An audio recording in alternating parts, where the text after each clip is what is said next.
YouTube Force Arena Commanders, welcome to a brand new Let's Play video. Today we are going to be looking at 2 versus 2 matches. Not in a guild, but random 2v2. So random 2 versus 2 is a hit and miss affair. Now if you are in a guild, it makes life a lot easier because you can communicate with each other using things like Discord or TeamSpeak, those kind of things. So you can coordinate attacks, defences where you need help, etc.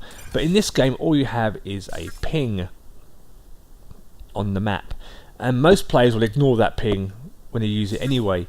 So for me, I like to be more cautious when I play 2 versus 2 at the start to see what my enemy does, obviously, where do they drop their units, and B, to see what my partner does. Is my partner aggressive? Is he defensive? And then what I will tend to do is adapt my playstyle to that occasion. So you're going to see a couple of examples of 2 versus 2. And these are both random, as I'm looking to pick up some more play points and do the missions, as we're doing our mission chain still. So fighting for the Empire for both missions are special and are basic missions, so it makes sense to do this together. One is to kill the leaders 5 times, and one is to just play the Empire, which is straightforward enough.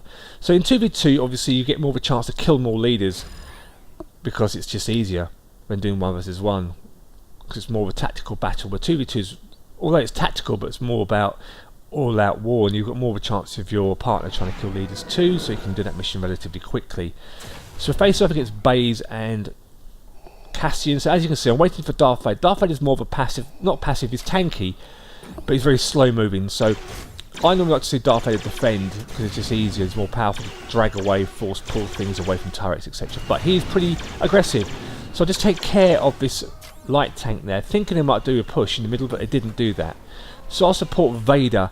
So although you are not teammates, etc., but obviously if he's got a good push going like he has here, it makes sense to support it, but all the while keeping an eye on the map. So now whilst we've got the turret has locked onto our light tank, I see an opportunity to attack the turret at level 8. So Darth Vader's level 9, so these players are a level down, but they are a level up on me.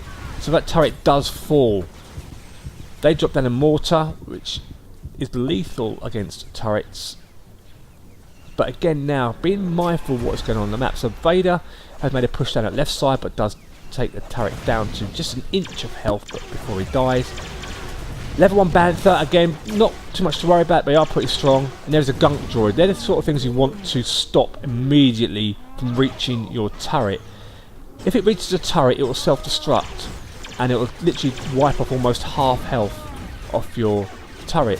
Devastating. And that also includes mortar turrets, any kind of structure that will just automatically go towards. So they're the kind of things you need to watch out for in the lanes. So while Vader's making an aggressive push, I'll just basically just defend and prevent the turrets from being taken down to 0. Good defense there. Throwing some pro droids just to delay those rebel soldiers up there. Vader's pushing the middle. They drop down a mortar. See, so with Boba Fett I can just leap over, take care of this, throw down some blazewing just to take care of those rebel soldiers there. But notice how the mortar's locked onto the turret and it's firing away at it. So he's dropped down an AT-ST Walker, which is the first time we've seen one at our level here in 2v2. But the rebels really are under immense pressure now.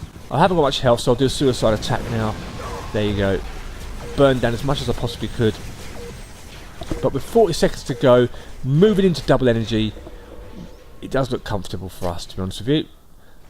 So I throw my heavy gunners there just to stop those rebel soldiers. Boom, and they're gone.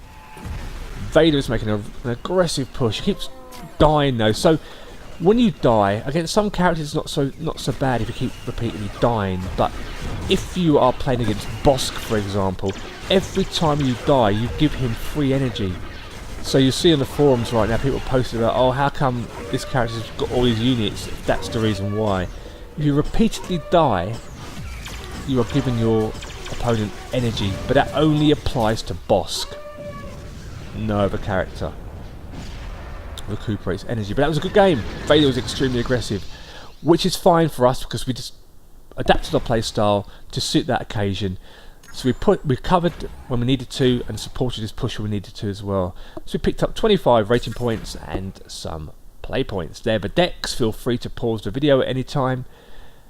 I am absolutely loving this Boba Fett deck right now. Slave 1 is a dream. I just love the sound of that seismic charge going off. I haven't got an AT-ST Walker yet, so we're looking to unlock that soon. And Darth Vader was level 2, so pretty strong now overall.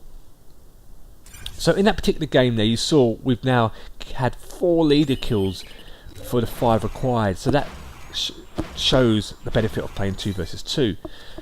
Because had it been 1 versus 1, the chances of you getting 4 kills is relatively small. We've got the Royal Guard, so let's level that up a little bit. We're way off away from level 8, so it's safe to level this card up.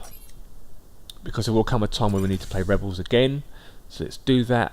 But in the meantime, let's go back to Boba Fett and jump into another 2 versus 2. So if you have any questions about 2v2, feel free to post below in the comments and I'll do my best to give you some tips and some advice. But random 2v2 can be frustrating, especially at weekends. A lot of players are having frustrations at weekends. Reasons being really a lot of new players online at the weekends, plus obviously Wallet Warriors are in there as well, leveling up in preparation for the end of the season, which is to be expected. So you're going to lose games, so the key is not to get too frustrated with what's going on and just play a more cautious game. If you're used to being very aggressive in 1 versus 1, that's fine. But if you're both aggressive, no one will be defending, and therefore you leave yourself exposed and open to being killed and losing the game. So you really want to be focused on what's going on. The mini-map will show you where your enemies are, what troops have been deployed, and you can counter those quite easily. So we're going to go into another game with Dengar now against Han and Luke. Now I haven't played often against with Dengar in matches, so it's going to be interesting to see how this character does in this particular game. So again, same principle applies. We're going to see what our opponents do, see what our partner does first. Is he aggressive in his attack? It looks like he's going to be aggressive. He immediately drops the AT-ST Walker and pings top left, so that tells me he is attacking the top left turret. So what I'll do is drop my light tank top left, and then I'll drop my heavy gunners to support him as he comes under pressure from Han and a couple of Pathfinders, which is perfectly fine. But as you notice, the attention has been taken away from the Walker, so it's left the light tank and the Walker open to take down that left turret as it does. Excellent start for us. Sand Trooper, keep Han under pressure, but he just escapes my rocket. This looks like a very aggressive push. I'll drop down my Slave 1 there just to focus that sniper. Do some damage on the middle turret and also on the light tank. Luke does die. Again, supporting the push in the middle. Light tank, Stormtrooper, Sand Trooper. He's got 4 LOM, which is nice, which is the unique for Dengar. I throw in an Imperial Probe Droid just to cause some confusion. Focusing on the middle shield, do take that down. They throw down an airstrike, wiping all the troopers. Pick up the health pack eventually. And again, now focusing on Han if I can. Throw down the Sand Trooper, take care of the units here, but I do die to Han, which is to be expected. But we're already 2-0 up, 1 minute 30 seconds to go. We haven't even approached double energy, but here comes a Gunk Droid. So because I've just respawned, I will take care of that and kill it relatively quickly. On level 3, dropping more troopers ahead of myself just to support the push, keeping Han and the leaders busy. And there goes a Gunk Droid. Rebel soldiers again, nothing to worry about. But top left is coming a light tank, so I will throw down a Probe Droid to distract Luke. And then I'll jump over and I'll take care of the sniper and drop down some Blazemen to counter the light tank whilst it's focused on me. Dengar takes down the top right turret with an aggressive push. And now I'm going to focus on the shield generator as we go for a 4-0 win with 50 seconds to go. Luke comes over to us. Drop down my Slave 1 just too early and it misses all those troopers unfortunately, as I do die for the first time in this game, second time in this game. But that is a 4-0 win and that's a GG. So Dengar was super aggressive in that game. But we'll take the win. Awesome win as well. Again, pause the video to check out our decks that everyone used. 25 rating points, some more play points, some credits and a bronze pack. Super. So I hope you found those tips useful in 2 versus 2. It's great to rush in, it's great to take down the turrets, but being a bit more patient in some matches can pay off. And those 2 games are back-to-back games, as we completed a mission for the leaders. Thank you very much. Take that. And we've played for the Empire too, so we'll take that. And then moving into the next game, we need to acquire 1 Stormtrooper card for the next mission, collect that reward, and reach tier 4. So we'll check the shop to see if there's a Stormtrooper card on there. If there is, we can buy it, and that will complete that mission. Is there? There's not. No. So we might get one from the pack. That's it for this video. I hope you found it useful. I will see you in the next one, and may the Force be with you.